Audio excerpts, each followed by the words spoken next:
Betson. Ya, silakan Bang Betson. Kamera nyala dulu Bang. Ya Bang Edis. Ya, silakan Bang. Kamera nyala dulu. Semua Abang dari Kristen sudah pasti ya kalau dia dari nama-namanya. Iya, Kristen. Oke, silakan Bang. Kamera nyala dulu. Iya Bang Edis.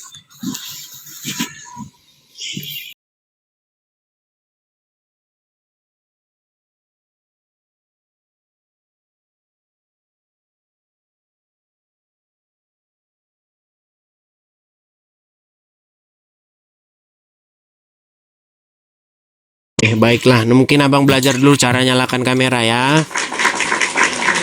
Teman-teman kita sudah lama tidak iklan. Teman-teman udah 3 hari kita tidak iklan. Yang kejang, Edis jangan kau iklan. Jangan. Kita iklan saja dulu teman-teman ya. Kita udah lama nggak iklan. Teman-teman sekalian. Teman-teman, apa yang saya kerjakan ini itu memerlukan support dari teman-teman sekalian ya. Bagi teman-teman yang nonton channel saya ini, yang senang, yang betul Bang Edis, Anda memberitakan firman Tuhan, kebenaran harus Anda beritakan. Teman-teman boleh mensupport saya secara finansial, karena teman-teman, apa yang kita kerjakan ini, itu memerlukan biaya juga teman-teman. Seperti yang teman-teman ketahui ya, untuk memberitakan, untuk melakukan hal seperti ini tidak bisa teman-teman di Konoha Anda selesai. Jadi bagi teman-teman yang tergerak hati ya, bagi teman-teman yang ingin mensupport, mendukung saya secara finansial, teman-teman bisa dukung program Edis TV ini yang tertera di layar. Silakan teman-teman screenshot, tangkap layarnya. Kalau teman-teman ada berkat berlebih, teman-teman bisa memberikan kolekte atau persembahan untuk dukung program Edis TV memberitakan kebenaran. Silakan teman-teman bisa menangkap layar. Oke, kita lanjutkan kembali ya teman-teman ya. Kita kasih naik ada, sebentar saya hilangkan dulu ini.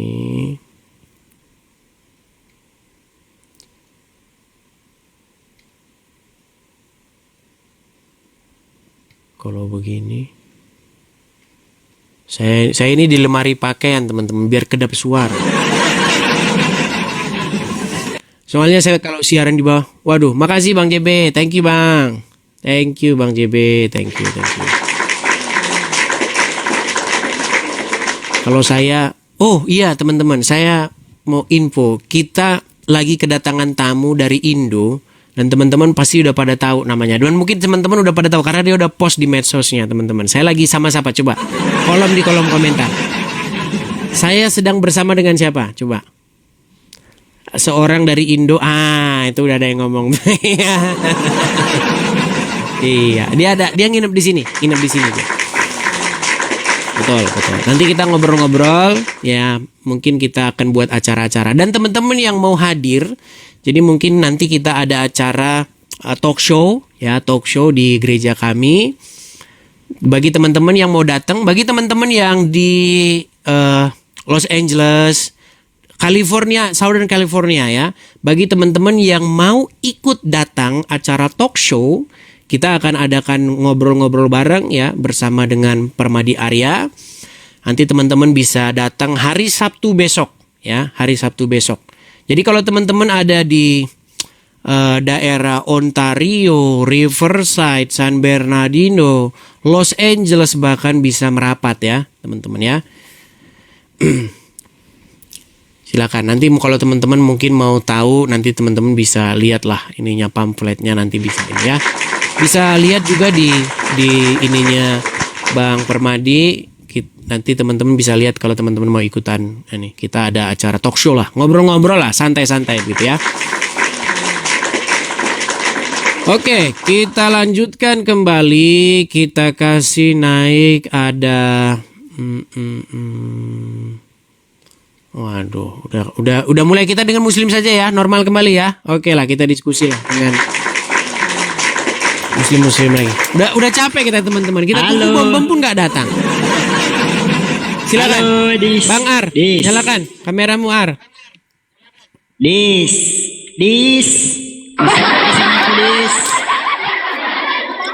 Halo Dis. mati diturunkan. Diturunkan pasti Kamu diturunkan. kira-kira nggak sebentar pasti gini, kamu kira diturunkan. bisa nggak kamu pakai kumis palsu? Masalahnya begini, Gak kamu usah banyak itu cakap lah, nggak ada itu. nanti saya kena ban, udah pernah gimana, saya gimana? naikin Silakan. orang anak di bawah umur, saya kena ban. Enggak. Kau pakai kumis Saya palsu udah di atas udah 18 berapa kali tahun, pakai di kumis, situ nggak pakai jadi kumis masalah. palsu, kumis palsu pakai dulu. Jenggot palsu dan kumis palsu.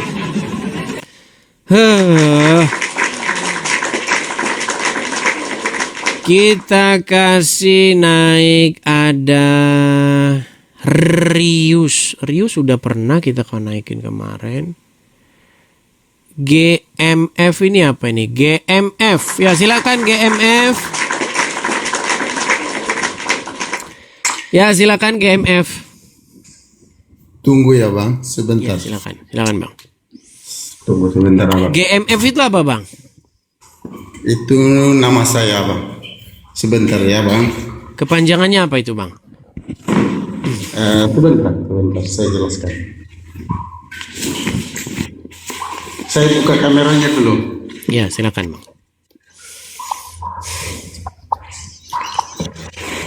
Halo Bang Edi, selamat malam. Halo Bang. Selamat malam Bang. Gimana Bang? Kenalan dulu Bang. Abang dari apa? Silakan. Saya Katolik dari Timor Leste, tapi sekarang berdiaspora di Indonesia. Oke. Silakan. Apa yang mau Bang sampaikan? Sebenarnya saya sudah nggak pengen lagi Bang bahas-bahas ini, tapi masih saja Bang, mereka itu nampaknya masih panas dari 6 bulan yang lalu. Padahal mereka bahas saya 6 bulan, saya bahas mereka 3 hari, langsung kejangnya lanjut setahun. Ini gimana nih? Silakan Bang. Saya ini kan bukan tahu banyak tentang Katolik atau Kristen. Tetapi kenapa kita sampai bercakaran gitu? Kita kenapa tidak saling dukung untuk memberitakan kebenaran? Karena Harusnya seperti itu Bang. Harusnya seperti itu. satu iman, satu tubuh, satu baptisan. Kenapa kita harus saling cakaran di media sosial, saling menyatukan kan gitu abang? Betul sekali Bang. Begini, permasalahannya begini Bang. Sebenarnya tadinya itu bagus-bagus saja begitu ya. Lalu adalah seseorang yang bernama Rokok Kudus, nama akun channelnya. Nah, Rokok Kudus ini mengatakan bahwa Tuhanlah yang menyuruh supaya Musa, supaya Yosua, dengan maksud untuk membenarkan ritual penyembahan patung. Katanya Tuhanlah yang menyuruh menyembah patung. Makanya Bang, sebagai seorang Kristen dan sebagai pemberita kebenaran firman Tuhan, maka harus saya luruskan Bang. Tidak pernah Tuhan menyuruh nyembah patung Bang. Betul. Seperti betul. itu. Karena Apakah dilarang Abang itu setuju bahwa tidak ada dalam Alkitab perintah sembahlah patung? nggak ada. Tetapi gini, saya sebagai seorang Katolik ya, Abang Edis boleh tanya di seluruh orang Katolik bahwa Katolik menyembah patung, pasti semua jawab tidak. Karena itu hanya sebagai simbol atau sarana saja sih. Nah, ini Bang, disinilah kita mulai berdebat. Begini Bang, masalahnya begini, sesuatu itu bukanlah menurut kata orang, sesuatu itu adalah menurut apa yang terjadi. Contoh Bang, ketika seseorang didapati oleh CCTV mengulurkan tangannya ke laci untuk mengambil uang, maka CCTV itu, fakta itu akan menjelaskan dia mencuri uang. Sekalipun pengakuan dia tidak mencuri uang Bang.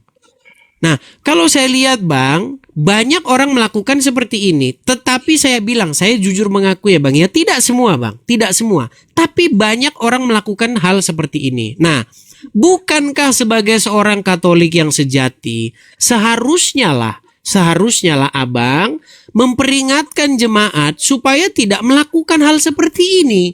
Karena itu tidak biblikal, itu tidak alkitabiah. Begitu. Jangan malah membenarkan kebiasaan-kebiasaan yang tidak berdasarkan Alkitab. Apakah menjadi seorang Katolik maka wajib sujud menyembah patung Maria? Kan tidak. Karena tidak ada di dalam Alkitab. Betul. Kami tidak atau meminta sesuatu kekuatan daripada patung, enggak. Hanya mau untuk menghormati. Kayak saya sujud. Ini gini dengar abangku. Kayak ketika saya menghormati orang tua saya, ibu saya berlutut dan cium kakinya kan nggak masalah. Baik. Pertanyaannya sekarang begini, Bang. Kalau misalnya saya, Anda, atau siapapun di antara kita bersujud, berlutut menyembah kepada orang tua masih hidup, itu biblikal, Bang. Itu tidak melanggar firman Tuhan. Ya, bagaimana Abraham memberkati anak-anaknya, bagaimana Yakub juga melakukan hal seperti itu. Ia memberkati, memberikan berkat, menumpangkan tangan. Kita berposisi dalam posisi tunduk, menerima berkat. Nggak apa-apa, Bang. Kepada orangnya langsung, bukan kepada patung yang dibuat pabrik, Bang. Saya rasa, Bang, ini adalah akal-akalan para pembuat bisnis patung, Bang. Supaya dibilang sama jemaat, ini adalah Maria. Itu bukan Maria, Bang. Kalau seandainya ada Bunda Maria masih hidup di hadapan saya akan datang, saya akan bersimpu di hadapan Bunda Maria. Bunda Maria yang diberkati oleh Tuhan, berkatilah saya. Tumpangkanlah tanganmu kepada saya. Berilah berkat kepada saya. Pasti itu akan saya lakukan dan semua orang Kristen akan melakukan itu. Masalahnya, Bang, itu bukan Marianya, itu patungnya, Bang, patungnya. Betul. Seperti itu. Dan orang Katolik, abang tahu nggak doa Salam Maria? Apakah doa di dalam Salam Maria itu disuruh untuk berkati atau meminta sesuatu? Salam Maria, penuh rahmat, Tuhan sertamu. Terpujilah engkau di antara wanita dan terpujilah buah tubuhmu Yesus. Oke, pertanyaannya sekarang adalah apakah itu di hadapan Maria atau di hadapan patung Maria? Kan patungnya, Bang. Ya, tetapi kan kita bukan sujud atau menyembah atau meminta kepada patung. Gini Bang Edis, maaf ya. Patung itu mau dilempar, mau dihancurkan itu nggak masalah karena jangan salah, Bang. Ada orang yang dipukulin gara-gara dia nganuin patung Maria. Mau saya bacakan beritanya? Kata Rudy Iskariot pernah bilang begini. Buktinya kalau kalian pecahkan patung Maria nggak apa-apa nih. Saya pernah baca satu berita, Bang. Ya, Bang ya. Ada orang dihakimi atau gimana, sebentar ya. Bentar ya, Bang ya. Itu mungkin karena sentimen, karena ketidakterhormatan terhadap contoh gini, Bang. Coba siapa yang berani menghancurkan patungnya Bung Karno? Kan tidak, karena itu salah satu patung yang dihargai, orang yang dihargai kan gitu. Kan mungkin sentimen sebagai manusia saja. Tetapi kalau berbicara tentang iman atau keyakinan atau sujud menyembah, itu nggak ada masalahnya Bang. dengan patung. Bahkan dimatikan loh, Bang, nih. Dimatikan, Bang. Jangan salah, Bang. Saya bacakan beritanya. Kata Rudy kemarin, bukti bahwa orang Katolik tidak menyembah patung Maria. Kalau patung Maria dipecahin, mereka diem aja. Salah, Bang. Salah. Makanya Rudy itu kalau ngomong selalu salah. Perhatikan, Bang ya. Ini kejadian 2013, Bang. Perhatikan. Rusak patung Bunda Maria, pria ini tewas, Bang. Tewas. Bayangin, Bang, tewas digebukin, Bang. Nih. Seorang pria yang belum diketahui identitasnya tewas di tempat akibat dihakimi warga desa Silawan, Kecamatan Tasifeto Timur, Kabupaten Belu. Iya, Bang. Iya. Ada, Bang. Jadi jangan Abang bilang nggak ada. Begitu, Bang. Kejadiannya di kampung saya itu, Bang Edis. Iya, ini saya nggak bohong kan? Saya nggak bohong, Bang. Jadi intinya beginilah, Bang ya. Kita harus bisa membedakan patung dengan asli, patung dengan betulan, begitu, Bang. Nggak boleh. Jangankan patung Maria, Bang. Patung Yesus yang diklaim katanya patung Yesus, nggak boleh, Bang. Kita langsung meminta, nggak kepada patungnya, tapi sosok di balik patungnya. Tidak, Bang, tidak bisa begitu. Karena Tuhan tidak diam di patung-patung tersebut. Apalagi patungnya dipercik-percik, nggak bisa, Bang, nggak boleh. Itu tidak alkitabiah. Karena apa? Karena itu rentan jatuh kepada dosa, Bang. Jatuh kepada salah pengertian. Oke lah, makin nanti kita ngerti. Anak-anak kita, ya kan? Generasi penerus kita, itu yang dijaga. Bahkan batu berukir aja nggak boleh, Bang. Jangan. Makanya ketika kita ingin mempersembahkan korban kepada Tuhan dalam perjanjian lama, itu batu polos, nggak boleh diukir. Kalau diukir itu bahaya. Begitu. Kenapa? Ada alasannya itu semua, Bang. Makanya jangan kau dirikan patung. Pahatan itu nggak boleh, Bang. Karena ketika dipahat, itu sudah membentuk selem atau gambar. Begitu. Kita ini gambar, Bang. Kita ini selem. Kita juga gambar. Gambar daripada dia sang pencipta. Kita nggak boleh begitu, Bang. Itu Alkitab. Alkitab itu nggak sembarangan, Bang. Makanya kalau mau memandang Alkitab dengan benar, harus memandang dari sudut pandang Taurat. Dari sudut pandang pengertian orang-orang Israel. Nggak boleh kita memandang dari sudut pandang Helenisme. Sudut pandang Israel aja masih bisa salah kok. Apalagi dari sudut pandang orang-orang Israel. Orang-orang non-Israel. Orang-orang Helenisme. Orang-orang India. Orang-orang Roma nggak bisa. Jatuhnya nanti kepada kesesatan. Makanya saya pernah bilang, jika engkau ingin paham isi Alkitab, bacalah Alkitab itu dengan otak, dengan perspektif orang-orang Yahudi. Begitu. Harus begitu, karena kejadiannya di situ, kejadiannya di Israel, Bang. Bukan di Sumedang, bukan di Samosir. Makanya ada satu ayat berbunyi begini. Pada hari ini telah lahir bagimu Kristus, telah lahir bagimu Mesias, Tuhan di kota Daud. Kalau orang ini yang baca orang Roma atau orang non-Israel, oh Tuhan berarti Tuhan jadi manusia. Bukan begitu. Kata Tuhan itu merujuk kepada Mesias, Bang. Kata Tuhan itu merujuk kepada Tuan yang dipanggil oleh Daud. Firman Tuhan kepada tuanku, duduklah di sebelah kananku sampai kubuat musuh-musuhmu berada dalam tumpuan kakimu. Jadi ketika malaikat memberitakan kepada para penggembala bahwa hari ini telah lahir bagimu Tuhan, kata Tuhan itu, kurios di situ, merujuk kepada kurios di Mazmur 110. Bukan Bapa di surga jadi manusia seperti pemahamannya Mika. Bukan begitu. Saya capek ngomong ini sebenarnya, tapi mau gimana? Saya terus menerus begitu. Jadi gini Bang Edis.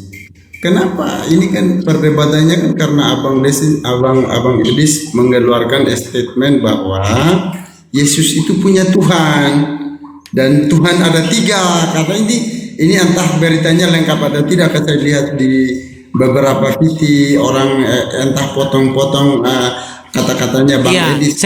Saya undang sebenarnya orang-orang yang menggoreng-goreng itu, Bang. Saya undang untuk berdebat di mana tidak jelasnya. Begini loh, Bang.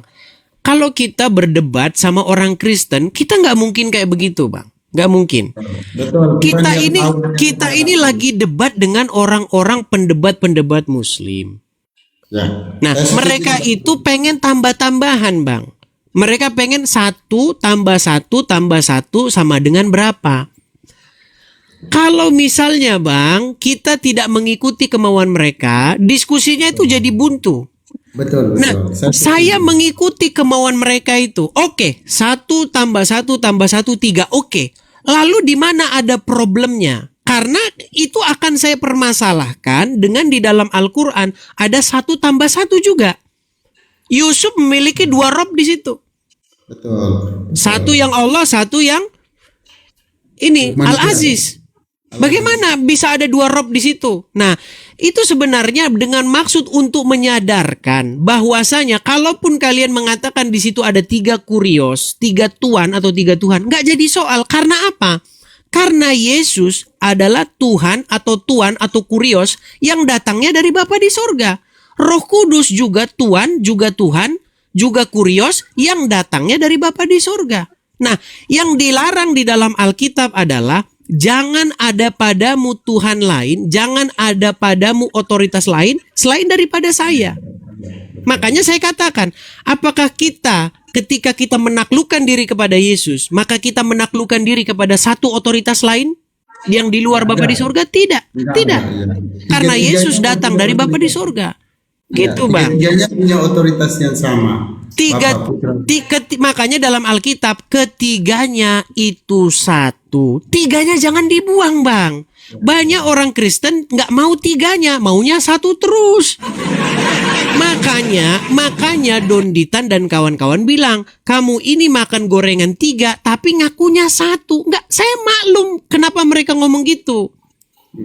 Begitu loh. Karena ada apologet yang dia itu punya metode yang tidak begitu efektif, begitu. Pokoknya satu, yang enggak juga, enggak boleh kita ingkari itu bahwa itu bersama dan terpisah. Bersamanya tidak kita ingkari, terpisahnya juga tidak bisa kita ingkari, Bang. Makanya kemarin saya berdebat dengan Romo Cafe, ya kan? Apakah Yesus sendiri? Yang saya tanya Yesus sendiri, bukan Yesus sendirinya. Yang saya tanya itu begini loh.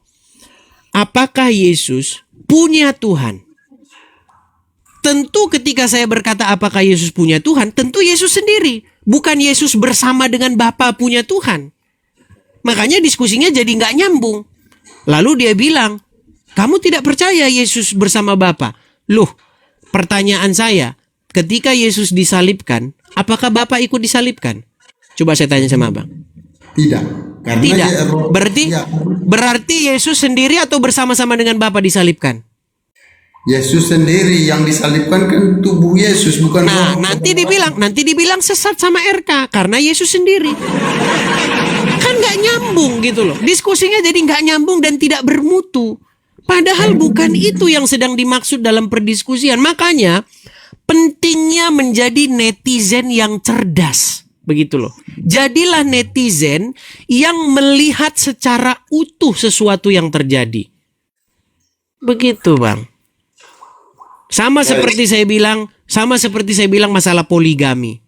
Coba lihat video utuhnya. Kenapa saya bisa berkata begitu? Itu bahasa-bahasa sarkas terhadap orang-orang apologet karbitan yang mengatakan bahwa poligami itu ajaran sesat. Kalau engkau baru terjun ke dunia apologet, bilang begini, Tuhan yang mengizinkan poligami Tuhan yang sesat. Kau bunuh diri, bilang begitu tuh bunuh diri. Begitu loh. Karena dalam hal-hal tertentu di dalam Alkitab, Tuhan itu mengizinkan poligami. Dalam hal tertentu. Contoh. Itu untuk bom-bom. Ya, untuk bom-bom itu. Karena mereka nggak tahu isi ayat itu. Begitu. Karena mereka ini tidak pernah baca Alkitab, Bang, berapologet. Jadi mereka berapologet itu modal apa? Pengen dapat gift. Begitu. Sebenarnya kan dari sudut pandang saya, abang apologet lain kayak Bang RK, siapa-siapa lagi.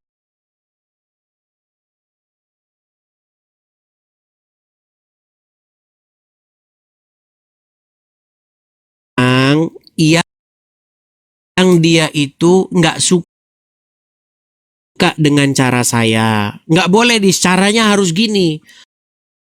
Loh, sekarang begini, Anda pakai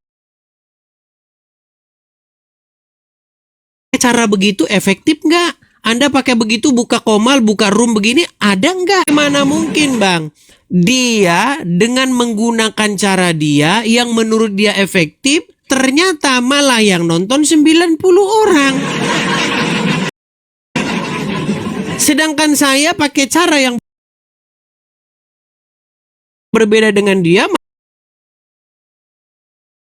malah ribuan orang. Lalu dia mengatakan cara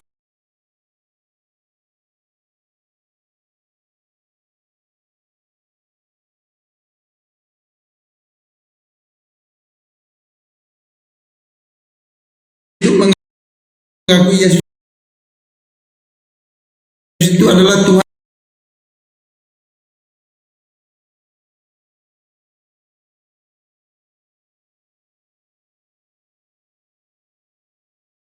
dan Allah itu sendiri atau bukan? oh jelas dong. Di dalam Alkitab itu, di dalam acara ini itu terus kita katakan Bahwa abang itu sesat. Padahal abang ini mereka ingin dengan cara yang culas gitu loh. Makanya sering banyak orang lapor begini. Edis, 6 bulan yang lalu kurang lebih. Kalau kamu siaran, waktu mereka siaran, penonton mereka itu habis pindah ke kamu katanya. Oh, gitu ceritanya. Itu Bang, penyebabnya itu di situ. Makanya waktu mereka siaran ada 1.500, ada 2.000, terus saya live begitu, turun penontonnya jadi 400. Pindah ke Edis TV semua. Nah, akhirnya mulai dari situ mereka jealous. Itu sebabnya bang. Dari situ saya ngerti kok duduk perkaranya. Boleh saya sarankan, kalau boleh abang kembali kepada, jangan potong dulu.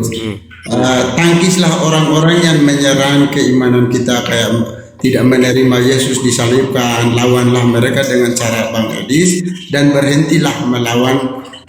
Artinya masalah yang terjadi antara Bang Edis dengan orang Katolik itu hanya terjadi, artinya di dalam rumah tangga kita sendiri. Jangan sampai abang bawa terus ke debat begini kan tertawain orang kan. Ya, saya mengetahui dan saya merasakan itu, bahwa orang-orang ya kadrun-kadrun itu euforia dengan kesenangan semu begitu. Mereka sudah tertawa, itulah.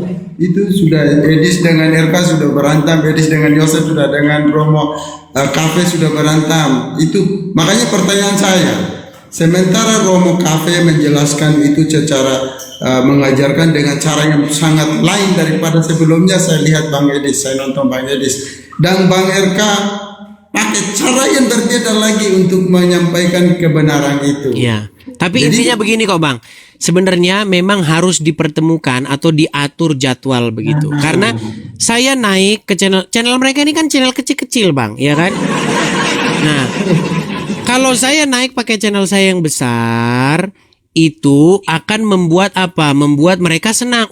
Rame dong. Karena kalau saya naik ke mereka tadinya yang nonton misalnya 17 orang gitu ya. Saya naik langsung naik jadi 500 gitu kan.